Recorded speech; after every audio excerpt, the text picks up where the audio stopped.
garden and we're gonna do some harvesting. So nakita niyo itong marigold kung ganda na, no? Very pretty. Yan ang marigold natin.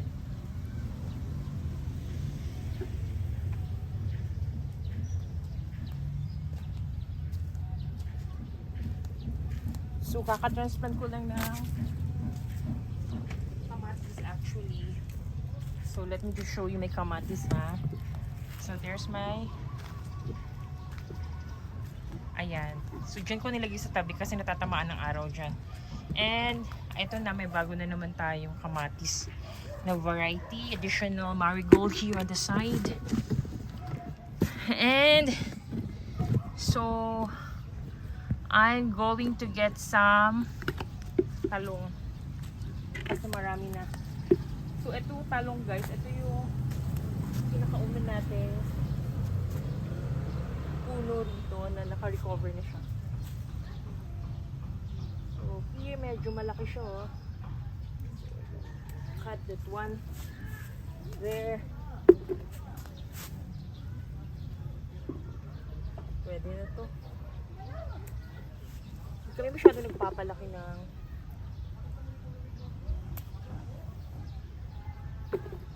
talong because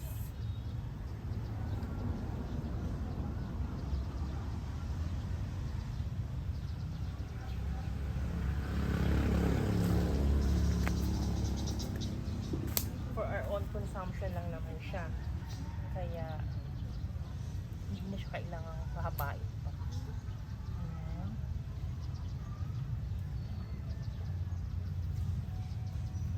Okay, wala na siya rito. So maganda talaga guys na maglagay tayo ng flower marigold sa tabi ng ating talong para less yung mga aphids. Ayan, so meron na rin doon mga additional doon. Here. Okra naman yun dyan. So let's move on. Ayan guys, namumulaklak ang aking mga marigold. So meron na ako mga additional plants this year. Dadagdag tayo ng mga additional flowers here. So in this side naman tayo, kukuha tayo ng okra. Alright. Ayan, tilt natin ko para makita nyo ako. Alright, kuha tayo ng okra.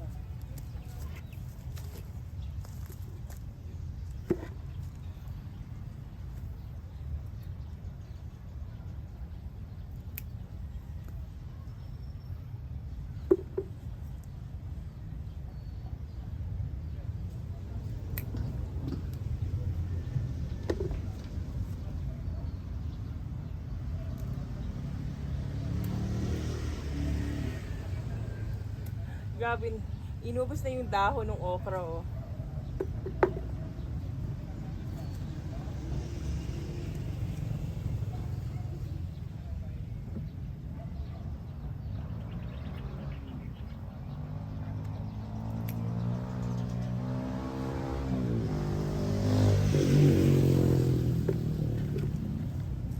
So I'm just getting small okra lang guys, ha. Kasi malambot siya.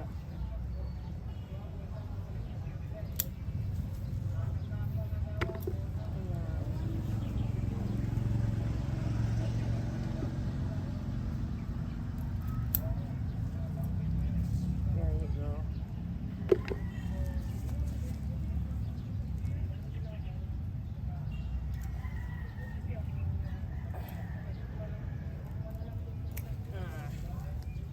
All right. Okay, here naman on this side is another bed of eggplant na maliit-liit, medyo maliliit dito. Ayan. So we're gonna get them also. Uy, mas marami dito. Ayan, o. Eh, sa talong.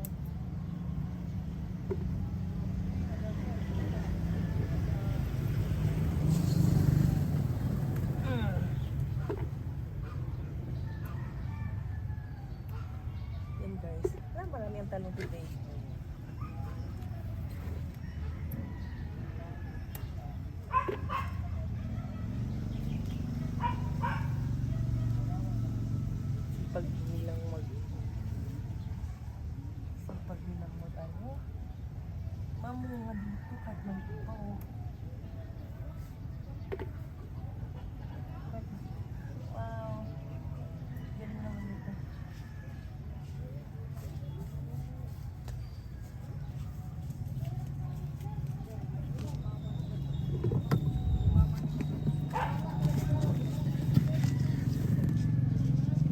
Grabe, super liit. Super liit lang dun, no? Kunin natin.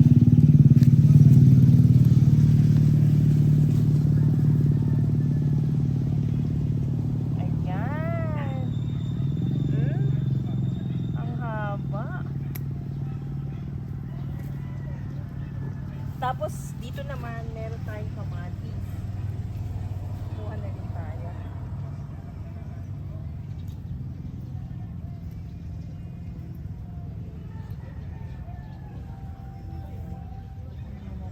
Napakalaking kamatis na ito.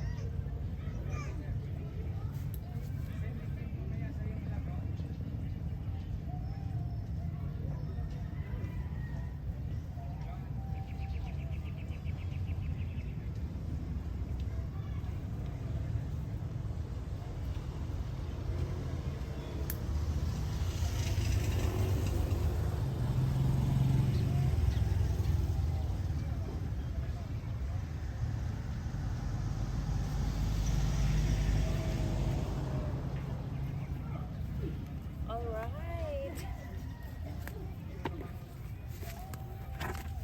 Dami palang lamok dito. Alright, so we move on to our next area ng talong, guys. Gusto kunin na natin. So, tingnan nyo itong aking kamatis sa aking garden plot. Mas marami siyang bunga, guys. Ayan, oh. Ayan. So, hindi pa siya pwede kasi wala pa siyang hinog. Dito naman tayo sa kabila. Here. Meron na kami dito papaya. Silipin natin kung meron tayong makukuha dito. Wala. Okay, wala here. None here. Okay. Wala. Sitaw. May sitaw pa yata ito. Hindi na. Okay. Baka nyo ng pipino ko, oh. Ay.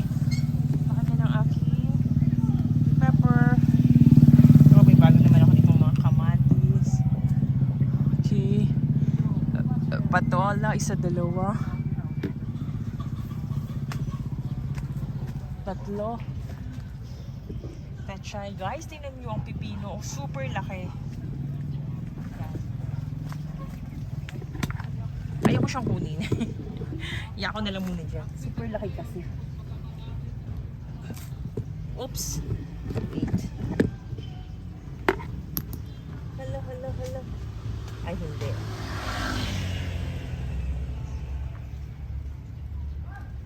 Kala ko lang natanggal. Kala ko natanggal yung petch. Alright po tayo na pipino. Okay, so meron na rin akong bagong tanim na pipino here. Just in case nag-ano na yung ating, kita ba yan?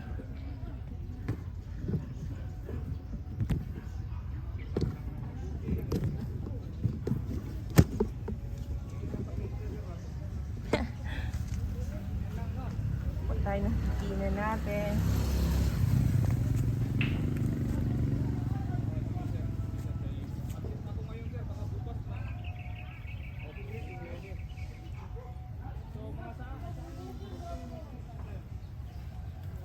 Ay, sayang, nahulog.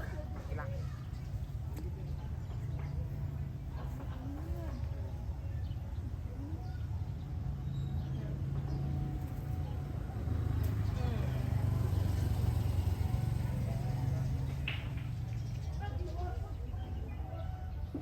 So isa lang muna.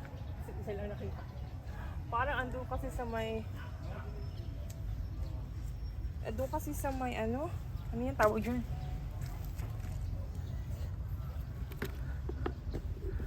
Nandun kasi sa kabilang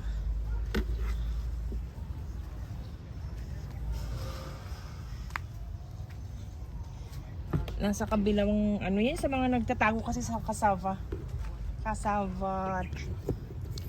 kamoting kahoy yung pipino. Merong malaki dun guys, ayoko siyang kunin. So far we're good. Okay, ito yung na-harvest natin for today. Kita ba? Ayan, nicey. Alright, so enjoy talaga ako dito sa ginagawa ko. So pakita ko na sa inyo yung aking mga bagong tanim. Ayan guys, oh. So here, this is, kita ba? This is ginseng. Yan. Tapos I have alantana. So meron siyang pink and yellow naman ang kanyang bulaklak. Tapos meron akong upland dito na Chinese kangkong. So I started to plant something galing ng Japan na seeds. So may tumubo ata. Pero I'm not sure kung matutulo siya. Yan, oh. May tumubo guys. Ayan, oh. Hindi siguro yan. Tapos may bulaklak dito. Ayan. So yun yung mga bago kong tanim sa garden na to. So I'm starting to have additional flowers. So hindi na lang siya gulay kasi pang-attract din siya ng mga pollinators. So yun yung ating goal this year to add